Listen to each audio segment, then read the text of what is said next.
इतना खुश शक्ल, खूबसूरत, मज़ेदार, कुरकुरा और क्रिस्पी पराठा, और वो भी मूली का, आपने कभी नहीं खाया होगा।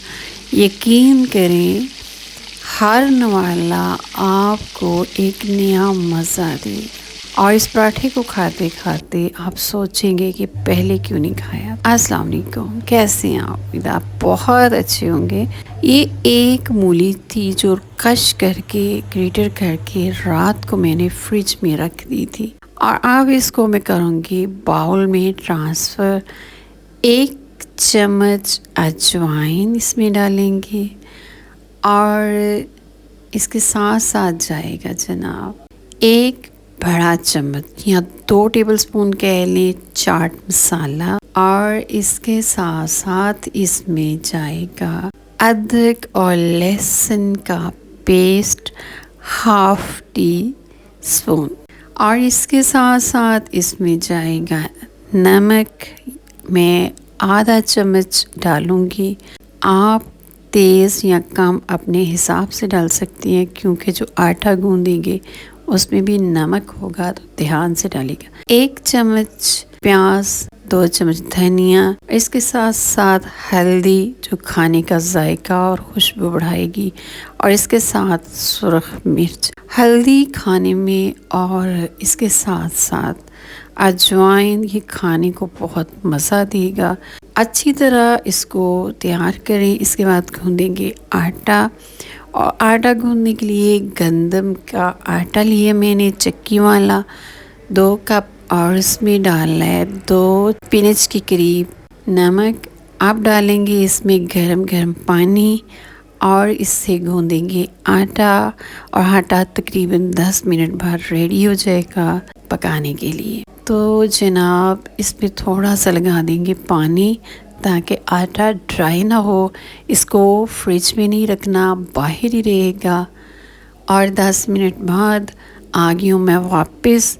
इसको थोड़ा सा एक दफ़ा गूँधेंगे, और इसके बाद इसके पेड़े बनाएंगे। और ये जो पराठा है, ये 2 मुख्तलिफ़ तरीक़ों से मैं बनाना सिखाऊंगी आपको।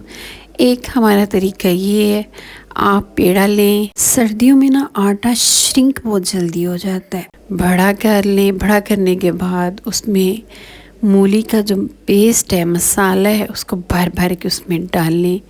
उसके बाद इसमें डालेंगे खुश्क आटा। खुश्क डालने के बाद इसमें आप चाहें तो घी भी लगा सकते हैं, चाहे तो स्किप कर दें।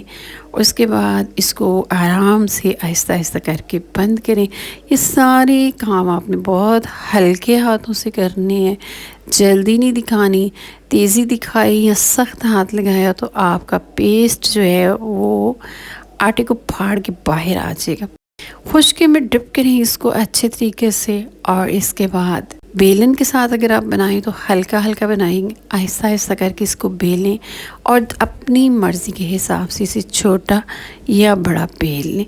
मुझे हाथ से रोटी बनाना नहीं आती, इसलिए मेरी मजबूरी है कि मुझे बेलन ही इस्तेमाल करना पड़ता है। बेलन से रोटी थोड़ी सख्त बनती है, जो बुज़ुर्ग हैं उनके लिए खाना मुश्किल होता है। हाथ से रोटी बहुत सॉफ्ट और नरम बनती है, और बड़ों के लिए खाना भी उसे आसान होता है।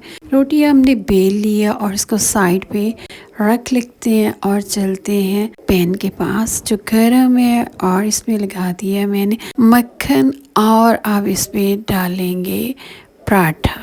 मेरे बच्चे बहुत ज़्यादा बड़े पराठे नहीं खाते, तो मैं ज़रा छोटा पराठा बनाती हूँ।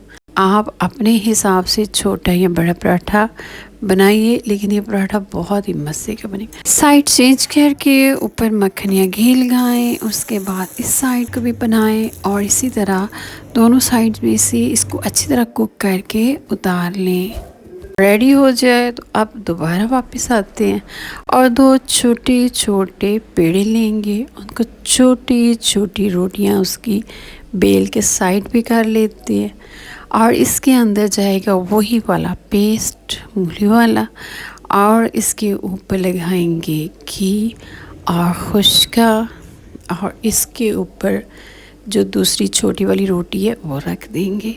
हल्के हल्के हाथों से आप इसको दबाएं और इसके बाद हाथों से थोड़ा बड़ा कर लें और इसके बाद इस पर खुश्का लगाएं और इसको बेल लें। बेलने के बाद छुरी के साथ एक साइड पे या दोनों साइड पे हल्के हल्का उसको निशान डाल दें। आपकी अपनी मर्ज़ी है। पराठे की मेकिंग रेडी हो गई है। क्लिप मेरा गुम हो गया जहाँ पर इसे तवे के ऊपर डालना था। इसके दोनों साइड पे मैंने ऐसे ही निशान लगाए थे। बड़े मज़े के बने थे। मक्खन लगा दी मैं इसके साथ, थोड़ा सा ऊंचा करके इसको और नीचे इसके मक्खन डाल दी जाए। बहुत ही मज़े का पराठा तैयार होने लगा। मेरी अम्मी बिल्कुल इसी तरह पराठा बनाती थी। अम्मी बहुत पतला सा और बारीक सा पराठा बनाया करती थी और बहुत मज़े का होता था। और शादी के बाद तो भाई मेरे पराठों का हो गया बेड़ा गर्क। वहाँ सब बड़े बड़े और मोटे मोटे पराठे खाते थे, तो पराठे को बड़ा करने के चक्कर में मेरे तो पराठे की शेप ही ख़राब हो गई। बड़े बड़े अजीब व गरीब मैंने पराठे बनाए हैं। उसके बाद पराठा हमारा हो गया रेडी। बहुत ही मज़े का पराठा है। और अगर आपने मेरा चैनल अभी तक सब्सक्राइब नहीं किया तो सब्सक्राइब कर लें और मेरी वीडियो को लाइक और शेयर कर दें। अपना ख्याल रखिएगा। फिर मिलेंगे नई मज़े की रेसिपी के साथ। अल्लाह हाफिज़।